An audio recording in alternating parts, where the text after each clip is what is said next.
at times, I think about Ben Mackay doing it, putting together the Appalachian Trail without email. And he didn't have a website. And he didn't even have interstates. But think about the old days when Myron wrote a letter to Benton, and Ben got it 3 or 4 days later, and then answered him 3 or 4 days later. And it just, the whole process of putting together the Appalachian Trail was pretty amazing. When the Appalachian Trail was conceived in the 20s, Benton Mackay wrote a fairly famous article outlining his vision for what he saw as a footpath for those who seek solace in the wilderness. And one element of that was not just that this was going to be a footpath, but it was going to connect communities, and it was going to have, he called it a realm, not just a footpath. One of the key topics at the 20th anniversary of the IAT was how to engage rural communities. Leaders from several other local wilderness organizations offered their input.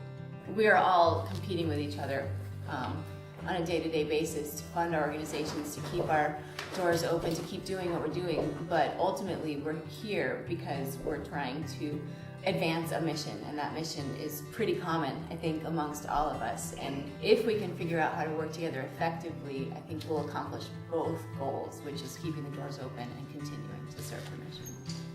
Yeah, to sort of sum up a little bit of what we've been hearing, in the last 10 or 15 years, I've seen and hopefully been trying to be a part of a shift in the outdoor recreation and environmental community of thinking not just about the resource, but the context, the cultural and economic and social context of that resource. For us, the key to public involvement and public confidence is really transparent governance. We need to be clear about why we do things and how they're hooked to the original trustees in almost everything we do. It's easier these days to do that, but it doesn't mean that it's less complex, because the issues we face keep changing. They are more complex than they might have been 50 years ago as far as managing wilderness. And the idea of what wilderness is in our society, because it's a human construct, is something we have to keep talking to people about. Various strategies for engaging communities were discussed. About 6 years ago, the Appalachian Trail Conservancy launched a program called the IAT Community Program to connect the communities that the trail goes through or near and create a network for them to support them. And as Matt said, a lot of these rural communities like Millinocket are struggling with the changing economy. And so to provide this network and to give them some support and recognition for all that they do for the people who use the Appalachian Trail, and then promote the Appalachian Trail and environmental stewardship in those communities. We're kind of reaching out through the kids in the community, giving them an experience that they cherish and that they love and that they talk about all year round.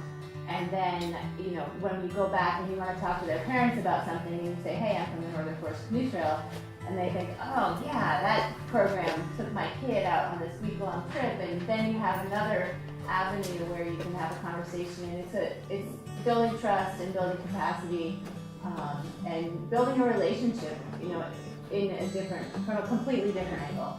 For a trail organization, one group holds special significance. The people who actually put their feet on the ground on our trail are essentially our first rank of ambassadors. They're the ones who help others understand about it.